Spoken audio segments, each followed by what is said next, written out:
I can still remember the first time I tasted her blood. It was sweet like candy. And since she had no heartbeat, and her lungs never filled with air, there was no oxygen in that blood. It was blue. Blue as the sky on a clear summer morning. She was beautiful. Hair black as night, with eyes and lips to match.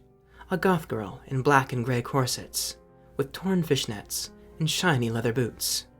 I would always see her at shows and concerts, standing idly in the background, gently swaying to the music. When I first approached her, I was timid.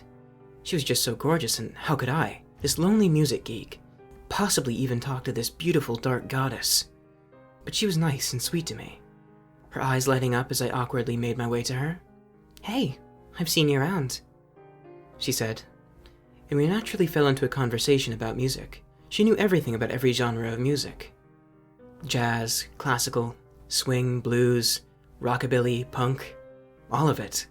And she spoke with such authority. When she first mentioned seeing the Doors and dating Jim Morrison, I thought it was a joke. She was just fucking with me. Later, I discovered it was all true. Everything she knew about music, she learned firsthand. She was there for it all. She was surprisingly sweet and gentle the first time we made love. It was in the back of my van, the moonlight streaming through the windshield to illuminate her pale face and glistening lips.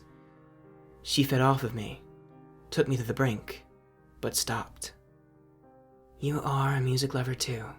I will give this gift to you, so that you can go on through the ages and listen to the greats as I have."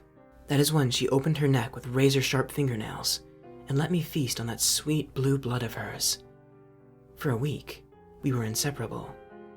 That one wonderful week of love and bliss that I'll never forget. A week of sweet and tender caresses, heated passion and sultry, sweat-soaked sex.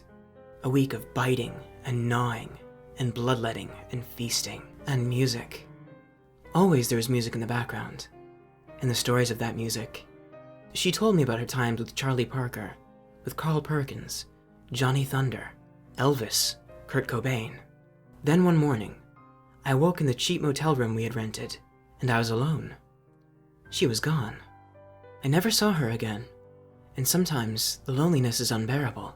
How I wish I could be in those cold, lifeless arms just one more time. Feel her cool black lips against mine. Taste that sweet, sweet blood. And then there was that moment the sun shone down on me, and my skin burned, blistered, and began to smoke. When the terrible, awful nagging hunger for fresh human blood filled me.